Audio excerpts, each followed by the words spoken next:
आप देख रहे हैं जय भारत टीवी। लोकसभा चुनाव नजदीक आते आते उत्तराखंड में बड़े पैमाने पर दल बदल फिर से देखा जा रहा है। तमाम राजनीतिक दलों के लोग इधर से उधर कर रहे हैं। तमाम तो नहीं है, बहुत सारे राजनेता ऐसे हैं जो कांग्रेस या फिर दूसरे दलों को छोड़कर बीजेपी में आ रहे हैं। बीजेपी का कुनबा बढ़ता जा रहा है और प्रदेश अध्यक्ष महेंद्र भट्ट की माने तो लगातार कहते आए हैं कि अभी बहुत सारे कांग्रेस के विधायक भी हैं, नेता भी हैं जो रडार में लोकसभा चुनाव आते आते वो भी पार्टी में शामिल होंगे। मनीष खंडूरी, पूर्व मुख्यमंत्री भुवनचंद खंडूरी के सुपुत्र, जो कांग्रेस से चुनाव भी लड़ चुके पौड़ी का 2019 में, उन्होंने भी पार्टी को छोड़ा, बीजेपी का दामन थामा है। क्या पौड़ी से टिकट मिलेगा, ये आने वाला वक्त बताएगा। मगर इस सब के बीच चर्चा उत्तराखंड में इस बात को लेकर हो रही है कि क्या जो दल बदल हो रहा है, इस पैमाने पर हो रहा है, ये क्या समय की मांग है? क्या बदलते दौर की राजनीति इसी ओर इशारा कर रही है कि अब नेताओं की कोई विचारधारा नहीं रही, वो एक प्रोफेशन के तौर पर राजनीति में है और उन्हें जहां फ़ायदा मिलेगा वो वहां जाकर राजनीति करेंगे? और फिर अगर दल बदलना या वाकई में इतना ख़राब है, इन तमाम मुद्दों पर चर्चा करने के लिए आज हमारे साथ वरिष्ठ पत्रकार गजेंद्र रावत हैं। बेहतर नज़र रख सकते हैं, बेहतर बता सकते हैं। इनके चश्मे से देखना ज़रूरी है कि क्या मौजूदा दौर में हो रहा दल बदल राज्य के लिए कितना सही है और आने वाले समय में और क्या कुछ होने जा रहा है प्रदेश में, बात करेंगे। गजेंद्र जी, 2016 देखा था हमने, भयंकर लैंडस्लाइड हुआ था। उससे पहले भी पीडीएफ का दौर था, हरीश रावत जब थे, छुटमुट होता था। लेकिन ये क्या इस समय कुछ ज़्यादा बीजेपी जो अपनी तरफ लोगों को आकर्षित कर रही हैं, क्या वाकई में बीजेपी की नीतियां अच्छी हैं, नेता पहुंच रहे हैं, या कोई और कारण है? भारतीय जनता पार्टी का इस चुनाव में दो तरह की लड़ाई लड़ रही है। एक तो उनका कहना है कि इस बार रिकॉर्ड मतों से जो है मतलब बहुमत हासिल करना है, और दूसरा उनका ये मानना है कि अगर हम बड़ी जीत की ओर बढ़ रहे हैं तो क्यों ना इस बीच जो विपक्ष है उसे ख़त्म कर दिया जाए। तो ये जो रणनीति है जो आप देख रहे हैं कि तमाम दलों के नेता वहाँ जा रहे हैं, वो विपक्ष को ख़त्म करने की एक बहुत शानदार उनकी कोशिश है। और इसमें फ़िलहाल वो इसलिए कामयाब होते हुए दिखाई दे रहे हैं क्योंकि जिस तेज़ी के साथ ये लोग जा रहे हैं उससे लगता है कि इनको कुछ और ऑप्शन नज़र नहीं आ रहा है। अभी कुछ दिन पहले आपने देखा कि पौने 5 साल तक जिन मनीष खंडूरी को कांग्रेस के लोग पूरी पौड़ी लोकसभा में कंधे में उठा कर ले जा रहे थे, जिनको भारत जोड़ो यात्रा में शामिल किया गया था, और जिनके जो खुद अनफिट हैं, जिनको मतलब राजनीति की ABCD मालूम नहीं है, उनको उन्होंने लोकसभा का टिकट दिया और उनको पौने 5 साल तक घुमाया। और आज मनीष खंडूरी जो है इसलिए भाजपा में चले गए क्योंकि उनके पिताजी वहाँ हैं, उनके चाचा वहाँ हैं, उनकी बहन वहाँ हैं, उनके भाई वहाँ मंत्री हैं, उनके दूसरे भाई वहाँ लोकसभा चुनाव लड़ चुके हैं, पूरा कुनबा वहाँ पर है। तो एक और जब आप कहते हैं कि परिवारवाद खराब है तो आप मनीष खंडूरी को भी लेकर आए। अभी कुछ दिन पहले हमने देखा कि जिस दिन दिनेश धने को ज्वाइन करवाया जा रहा था, तो दिनेश धने के कुछ लोग हमारे यहाँ पर आए थे, तो हमने उन्हें पूछा कि आज क्या कारण है कि दिनेश धने जो है भाजपा में चले गए। तो उन लोगों ने कहा कि दिनेश धने को ये कहा गया कि टिहरी से लोकसभा का टिकट किशोर उपाध्याय को दिया जाएगा, टिहरी विधानसभा सीट खाली हो जाएगी, फिर वहाँ से दिनेश धने विधायक बन जाएंगे। तो अब उन्होंने रानी को टिकट दे दिया तो दिनेश धने फिर खाली हैं। इसी प्रकार का उदाहरण तब देखने को मिला जब कर्नल अजय कोठियाल, जो आम आदमी पार्टी के CM फेज थे, कर्नल कोठियाल के ज्वाइन करते वक्त उनके भी मित्र हमसे मिले, क्योंकि इस प्रदेश में 20-22 साल से हम भी काम कर रहे हैं। तो लोगों से बात हुई, हमने कहा भाई आखिरकार कर्नल कोठियाल वहाँ काहे के ले गए? तो उन्होंने कहा कि भाजपा कह रही है कि सुबोध उनियाल ने अनाउंस किया है कि सुबोध उनियाल अब विधानसभा का चुनाव नहीं लड़ेंगे, वो 2024 में जो लोकसभा का चुनाव लड़ रहे हैं, नरेंद्र नगर सीट खाली होगी तो नरेंद्र नगर से कर्नल कोठियाल जो है अब विधायक का चुनाव बन जाएंगे, कर्नल कोठियाल विधायक बन जाएंगे। अब आपने देख लिया, ना तो सुबोध उनियाल को टिकट मिला, ना किशोर उपाध्याय को टिकट मिला, और वो दो लोग जो इस हुप में वहाँ गए थे आज वो ठगे कर रह गए। एक और उदाहरण आपने देखा होगा, शैलेंद्र सिंह रावत गए। शैलेंद्र सिंह रावत की राजनीति को खत्म किसने किया? जनरल भुवनचंद खंडूरी ने। शैलेंद्र सिंह रावत 2007 से लेकर 12 तक कोटद्वार में विधायक हुआ करते थे। वहाँ पर अचानक से जनरल खंडूरी चुनाव लड़ने चले गए, शैलेंद्र रावत का टिकट काटा गया, शैलेंद्र रावत को पार्टी से बर्खास्त कर दिया गया। और उसके बाद अगला क्षण क्या हुआ कि शैलेंद्र रावत जो है भुवनचंद खंडूरी की बेटी खिलाफ चुनाव लड़ गए। वहाँ उन्होंने, मनीष ने, सब लोगों ने उनके खिलाफ अपोज किया, और शैलेंद्र रावत लगातार 2 बार उसी खंडूरी परिवार से, उसी भाजपा से प्रताड़ित होते हुए रहे, और आज की तारीख में वो भी मनीष खंडूरी वही है। तो ये जो दल बदल का जो दिखाई दे रहा है, ये इतना सब कुछ नहीं है कि लोग भाजपा की ओर जा रहे हैं। इन लोगों को जिस फंदे में मतलब चारा डालकर खींचा जा रहा अपनी ओर से, उस ओर आपका देखना बेहद ज़रूरी होगा। और अभी 2 दिन बाद आप एक और चीज़ देखने वाले हैं इस प्रदेश के भीतर, कि जिस समय सतपाल महाराज विधानसभा चुनाव लड़ रहे थे, तो सतपाल महाराज के चुनाव के दौरान उस पूरी विधानसभा के भीतर सिर्फ एक नारा था जो सतपाल महाराज के लोग, भाजपा के लोग देते थे, माफिया बनाम महाराज, चौबट्टा खाल माफिया बनाम महाराज। मतलब वो कहते थे कि केसर सिंह नेगी जो माफिया है और सतपाल महाराज महाराज है। आज की तारीख में केसर सिंह नेगी भी उसी भाजपा में शामिल हो रहे हैं। तो सतपाल महाराज को कोई पूछ रहा है कि भाई महाराज जी, जिस आदमी को आप परसों माफिया बता रहे थे, पूरे चुनाव में भाषण देते रहे आप उनके खिलाफ, पूरी पार्टी उनके लिए अनाप शनाप बोलती रही, अब आप उनको अपने साथ ला रहे हैं, क्या करेंगे आप?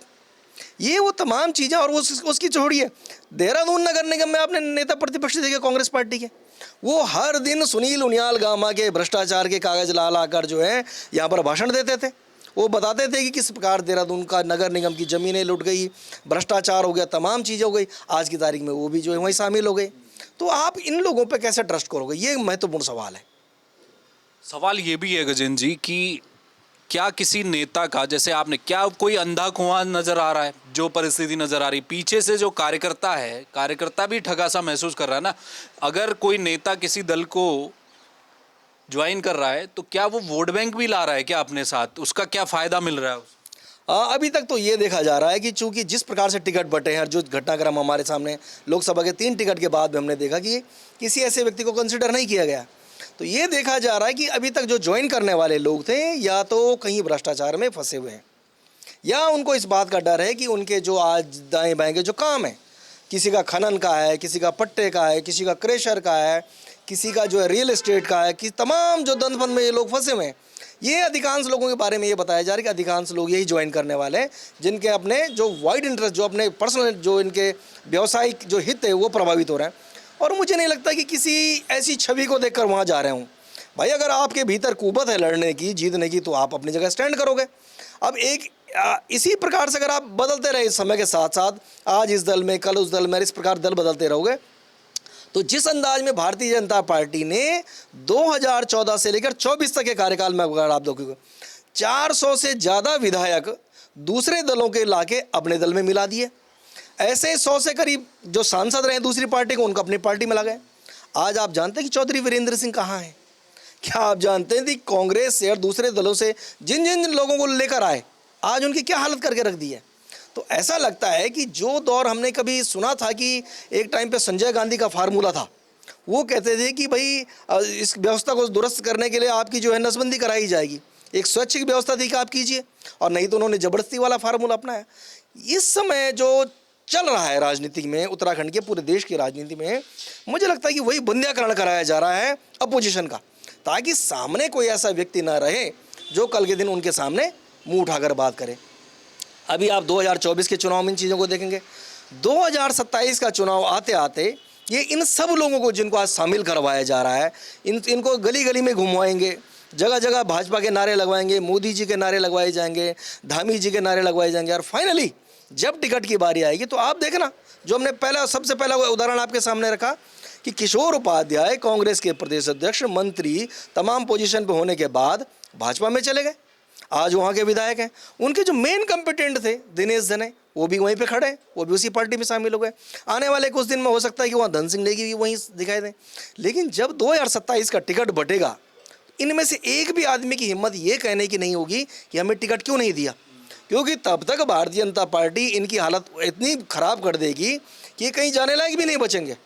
इसलिए मुझे लगता है कि ये जो दौर है, सत्ता पाने का जो दौर, जिस बात को हम काफ़ी पहले सुनते थे कि भाई सत्ता की ताकत क्या होती है, और जो मोदी अमित शाह की जो स्ट्रेटेजी है, उस स्ट्रेटेजी के भीतर इन्होंने तो बहुत लंबे समय से आप देख रहे कि जो इनका अपना मूल कार्यकर्ता है, जो भाजपा का, आरएसएस का, तमाम जो लोग थे, जो दरी बिछाने वाले लोग थे, आज उनसे पूछ रहे आज आप कैसे महसूस कर रहे हैं?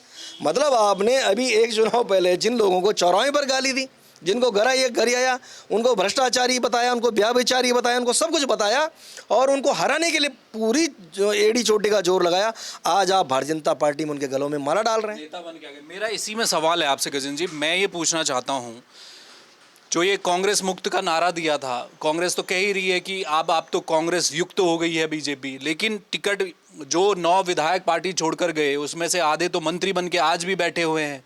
तो बीजेपी का जो मूल कार्यकर्ता है जिसकी बात आप कर रहे हैं, दरी उठाने वाला, झंडे डंडे उठाने वाला, वो कार्यकर्ता तो ठगा सा महसूस कर रहा है। लेकिन आप ये भी साथ में कह रहे हैं कि 27 के बाद बदलेगा दौर। क्या उन लोगों को टिकट मिलेगा भाजपा के जो काडर जो नेता है? भारतीय जनता पार्टी का जो मूल मकसद है वो सत्ता में बने रहना है। वो इसलिए भी है कि ये बहुत लंबे समय तक इन्होंने सत्ता देखी नहीं है, और जो सत्ता का जो स्वाद पिछले 10 सालों में इन्होंने चखा है, उस ताकत को महसूस किया है, उस पावर को महसूस किया है। ये पहली बार देख रहे हैं कि डीएम से लेकर एसडीएम सारे लोग सैल्यूट मारने आ रहे हैं। ये वो दौर है कि वो जो अपने लोगों की को भी दरकिनार कर दिया गया है बड़ी संख्या में। और अगर आप एग्जाम्पल वाइज उन 9 विधायकों को भी देख लेंगे कि जिन लोगों ने कांग्रेस छोड़कर भाजपा में गए थे, वहाँ पर जो भाजपा का कार्यकर्ता था, जो भाजपा का टिकट पर चुनाव लड़ने वाला व्यक्ति था, वो कहाँ है? आज कोई उनके बारे में चिंता करने वाला था कि उन 9 सीटों पर बीजेपी के तो लोग थे जो उस समय या तो सत्ता पक्ष में थे या विपक्ष में, कहीं उन सबको कहीं कंसिडर नहीं किया जाता। मतलब इन्होंने ये मान लिया कि आज की तारीख में जो हम कहेंगे वही सही है, और अगर आपको एक अवसर विधायक बनने का दे दिया, आप जाइए घर बैठिए। वो लोग जो थे उस समय मुखर होकर बोलने वाले और जो कहते हैं, आपने मालूम हो गया लाखीराम जोशी उसी नरेंद्र नगर के नेता हुआ करते थे किसी ज़माने में, आज उन्हें कोई पूछने वाला नहीं है। आज की तारीख में वो लोग जो राज्य गठन के दौर से भी आपने देखेंगे भाजपा के इर्द गिर्द थे, जो लोग उस समय प्रचार प्रसार से लेके, इनके झोले बोगने से लेके, इनके खाने की व्यवस्था करने से लेके, इनके प्रवास का इंतजाम करने से लेके, इनके गाड़ी घोड़े का इंतजाम करने से, मतलब जिस समय तक भी इस पार्टी से बहुत बड़ी संख्या में लोग परहेज करते थे, उतनी बड़ी संख्या में जो लोग थे आज उन्हें दरकिनार कर दिया गया। तो इस भाजपा के भीतर एक नई भाजपा खड़ी हो जाए, इसमें कोई दो राय नहीं है। और आने वाले इस वक्त में हो सकता है कि वो तमाम लोग जो अपने सामने खुली आंखों से देख रहे हैं कि 1991 से लेकर और 2022 तक तो उन्होंने जो है सींचा, पार्टी को आगे बढ़ाया, ये सब किया, और इस 24 में आते आते जब उनको लगेगा कि जो कार्यकर्ता है, जो उस दौर के नेता थे, जो विस्तारक थे, जो प्रचारक थे, उन तमाम लोगों की जो मेहनत थी, अगर किसी कांग्रेसी को लाकर आप इस प्रकार से सिर में बैठा दोगे तो मुझे लगता है कि आने वाले समय में वहाँ भी कुछ ना कुछ परेशानी खड़ी होगी। बहुत शुक्रिया गजेंद्र जी, थैंक यू। देखिए, यही होता आया है। बशीर बद्र साहब की 2 पंक्तियाँ हैं, बड़ी लाजवाब है कि बड़े लोगों से मिलने में हमेशा फासला रखना, दरिया जब समुंदर से मिल जाए दरिया नहीं रहता।